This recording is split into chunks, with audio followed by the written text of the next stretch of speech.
ನಮಸ್ಕಾರ. ನಾನು ವೈದ್ಯ ಸಮರ್ಥ್ ಪಿ ರಾವ್, ಅಮೃತ ಆಯುರ್ವೇದಿಕ್ ಸೆಂಟರ್, ಬಸವನಗುಡಿಯಲ್ಲಿ ಪ್ರಾಕ್ಟೀಸ್ ಮಾಡ್ತಾ ಇರೋದು. ಲಾಸ್ಟ್ 2 ಎಪಿಸೋಡಲ್ಲಿ ನಾನು ಬೇರೆ ಬೇರೆ ಥರದ್ದು ಈ ಗಂಡಸರಲ್ಲಿ ಕೂದಲು ಬೀಳೋದಕ್ಕೆ ಕಾರಣಗಳು ನಾನು ತಿಳಿಸ್ಕೊಡ್ತಾ ಬರ್ತಾಯಿದ್ದೀನಿ. ಇಷ್ಟು ವಿಚಾರಗಳಲ್ಲೂ ಕೂಡ ಕಾಮನ್ ಫ್ಯಾಕ್ಟರ್ ಏನು ಅಂದರೆ, ಕೂದಲು ಅನ್ನೋದು ಇನ್ಸ್ಟೆಂಟ್ ಅಲ್ಲ. ಇವತ್ತು ನಾನು ಚೆನ್ನಾಗಿ ಒಂದು ಊಟ ಮಾಡಿದೆ, ನಾಳೆ ಚೆನ್ನಾಗಿ ಕೂದಲು ಉತ್ಪತ್ತಿ ಆಗುತ್ತೆ ಅನ್ನೋದು ತಪ್ಪು.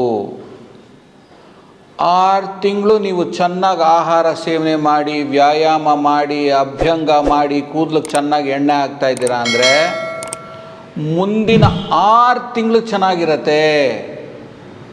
ಇದು ಕಾನ್ಸೆಪ್ಟ್ ಅರ್ಥ ಮಾಡ್ಕೊಂಬಿಡಿ. ನನಗೆ ಒಂದು ಪೇಷಂಟ್ ಇನ್ನೂ ನೆನಪಿದ್ದಾರೆ. ಅವರು ಒಳ್ಳೆ CA ಬೆಂಗಳೂರಲ್ಲಿ. ಅವರು ಬಂದಾಗ ಅವ್ರಿಗೆ ಒಂದು 40 ವರ್ಷ ಇತ್ತು. ನನಗಿನ್ನೂ ಅವರು ಉಪಯೋಗಿಸ್ಕೊತಾ ಇದ್ದಾರೆ. ಯಾಕೆ ಹೇಳ್ತೀನಿ ಇದು ಎಕ್ಸ್ಪೀರಿಯನ್ಸು ಅಂದರೆ, ಅವ್ರು ಬಂದಾಗ ಟಿಪಿಕಲ್ ಮೇಲ್ ಪ್ಯಾಟರ್ನ್ ಬಾಲ್ನೆಸ್ ಇತ್ತು, ಕೂದಲೆಲ್ಲ ಬಿದೋಗ್ತಾ ಇತ್ತು. ಅವರಿಗೆ ಸಿಂಪಲ್ಲಾಗಿ ನಾನು ಆಯುರ್ವೇದದ ಪ್ರಕಾರ ಶೋಧನ ಮಾಡಿ ಗಿಡಮೂಲಿಕೆಗಳು ಕೊಟ್ಟು ರೆಗ್ಯುಲರಾಗಿ ಕೂದಲಿಗೆ ಎಣ್ಣೆ ಹಚ್ಚೋದು ಕೊಟ್ಟೆ. ಈ ರೆಗ್ಯುಲರಾಗಿ ಎಷ್ಟು 1 ವರ್ಷ ಅಪ್ಲೈ ಮಾಡಿದ್ರು, ಬಂದಾಗ ಕೂದಲಿರಲಿಲ್ಲ. 1 ವರ್ಷ ಆಗಿದ್ಮೇಲೆ ಕಂಪ್ಲೀಟ್ ತಲೆಯಲ್ಲಿ ಕೂದಲು. ಇದಕ್ಕೆ ಒಂದೇ ಸಿಂಪಲ್ಲು ನಾನು ಹೇಳೋದು ಏನು ಅಂದರೆ, ನಮ್ಮ ದೇಹಕ್ಕೆ ಪಂಚಕರ್ಮ ನೀವು ಕರೆಕ್ಟಾಗಿ ಮಾಡಿದ್ರಿ ಅಂದರೆ ಶೋಧನ ಚೆನ್ನಾಗಾಗತ್ತೆ. ಶೋಧನ ಆಗಿದ ನಂತರ ರಸಾಯನಗಳು ಕೊಡಬೇಕಾಗತ್ತೆ. ನಾವಿರೋ ಮಾಡರ್ನ್ ಡೇ ಲೈಫ್ ಸ್ಟೈಲಲ್ಲಿ ನಮ್ಮ ಧಾತುಗಳಿಗೆ ಸುಸ್ತಾಗೋಗ್ಬಿಟ್ಟು ಎನರ್ಜಿ ಇಲ್ಲ, ಒಣಗೋಗಿ ಆ ಪೋಷಣೆ ಹೋಗೋ ಸರ್ಕ್ಯುಲೇಟ್ರಿ ಪಾತ್ವೇಸು ಒಣಗೋಗ್ಬಿಟ್ಟಿರುತ್ತೆ. ಅದಕ್ಕೆ ಹೇರ್ ಫಾಲಿಕಲ್ಸು ಚಿಕ್ಕದಾಗಿ ಆಗಿ ಬಿದ್ದೋಗುತ್ತೆ. ಕೂದಲು ಬೀಳ್ತಾ ಇದೆ ಅಂದರೆ ಕೂದಲು ಕಡೆ ಹೋಗಬೇಡಿ, ಶ್ಯಾಂಪೂ ಹುಡ್ಕೊಂಡು ಹೋಗಬೇಡಿ.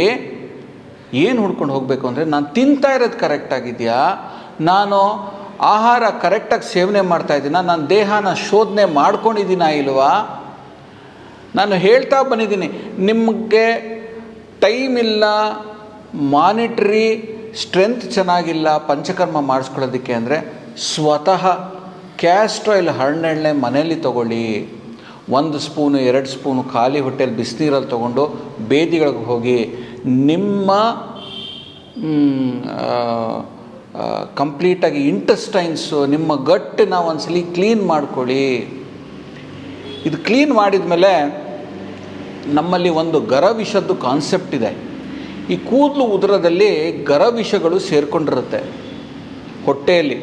ಗರವಿಷಗಳು ಅಂದರೆ ಈ ಬೇರೆ ಬೇರೆ ಥರದ್ದು ಪ್ರಿಸರ್ವೇಟಿವ್ಸು ಇದೆಲ್ಲ ಹಾಕಿರೋದೆಲ್ಲ ಫುಡ್ ಐಟಮ್ಸು ಅವೆಲ್ಲ ಸೇವನೆ ಮಾಡಿ ಇಂಟೆಸ್ಟೈನ್ಸಲ್ಲಿ ಅವು ಕೂತ್ಕೊಂಬಿಟ್ಟಿರುತ್ತೆ.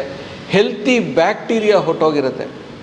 ಇವಾಗ ಎಷ್ಟು ಗಟ್ ಬ್ಯಾಕ್ಟೀರಿಯಾ ಹಾಗೂ ಅವು ಅಲ್ಲಿ ಆಹಾರದ ಜೊತೆ ಸಂಯೋಗ ಆಗಿ ಅದನ್ನು ಬೈ ಪ್ರಾಡಕ್ಟಾಗಿ ಮಾಡಿ ರಕ್ತಕ್ಕೆ ಒಳಗಡೆ ಕಳಿಸ್ತಾರೆ.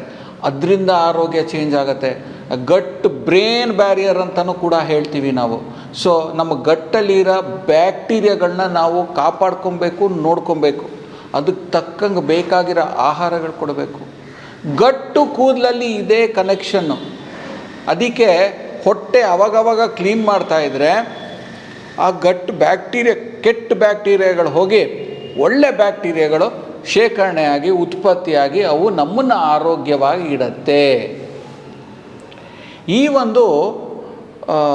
ಈ ಬ್ಯಾಕ್ಟೀರಿಯಾಗಳು ಹೊರಗೆ ಹಾಕೋದಕ್ಕೆ ನಮ್ಮಲ್ಲಿ ವಿರೇಚನ, ವಮನ, ಆಮೇಲೆ ಬಸ್ತಿ ಚಿಕಿತ್ಸೆಗಳು ಹಲವಾರು ಇವೆ. ನಾನು ಈ ಪೇಷಂಟ್ ಬಗ್ಗೆ ಹೇಳ್ತಾ ಇದ್ದೀನಿ, ಅಕೌಂಟೆಂಟ್ ಪೇಷಂಟ್. ಇಷ್ಟೇ, ಅವರು ಕರೆಕ್ಟಾಗಿ ಪಂಚಕರ್ಮ ಮಾಡಿಸ್ಕೊಂಡಿದ್ದಾರೆ. ಬೆಂಗಳೂರಲ್ಲಿ ಹಲವಾರು ಕಡೆ ಪಂಚಕರ್ಮ ಸೆಂಟರ್ಗಳಿದೆ. ಆಯುರ್ವೇದಿಕ್ ಡಾಕ್ಟ್ರನ್ನ ಮೀಟ್ ಮಾಡಿ ಅವ್ರು ಹೇಳ್ದಂಗೆ ನೀವು ಕರೆಕ್ಟಾಗಿ ಸ್ನೇಹಪಾನ, ವಮನ, ಸ್ನೇಹಪಾನ, ವಿರೇಚನ ಮಾಡಬೇಕಾಗತ್ತೆ. ಇದು 2 ಪಂಚಕರ್ಮಗಳು ಮಾಡ್ಕೊಂಡಿದ್ದ ಮೇಲೆ ಕರೆಕ್ಟಾಗಿರೋ ರಸಾಯನಗಳು.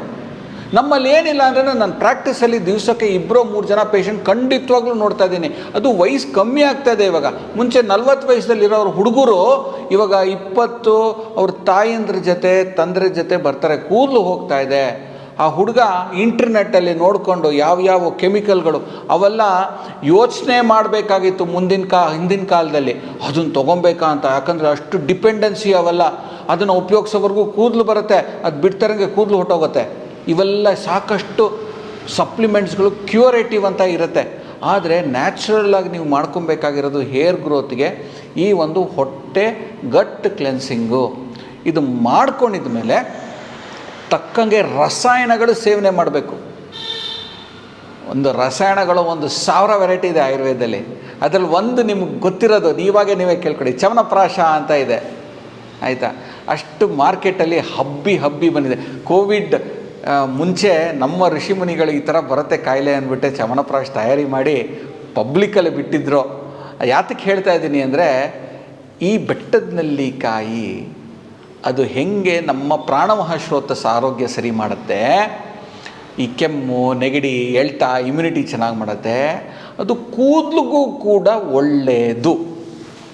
ಬೆಟ್ಟದ ನೆಲ್ಲಿಕಾಯಿ ಸೇವನೆ ಮಾಡೋದು, ಬೆಟ್ಟದ ನೆಲ್ಲಿಕಾಯಿ ಕಷಾಯದಿಂದ ಕೂದಲು ವಾಶ್ ಮಾಡ್ಕೊಳ್ಳೋದು, ಇದು ಕೂಡ ಸಾಕಷ್ಟು ಇಂಪಾರ್ಟೆಂಟು. ಮುಂದಿನ ಸಂಚಿಕೆಯಲ್ಲಿ ಮತ್ತೊಂದಷ್ಟು ವಿಚಾರ ತಿಳಿಸ್ತೀನಿ. ಅಲ್ಲಿವರೆಗೂ ನಮಸ್ಕಾರ.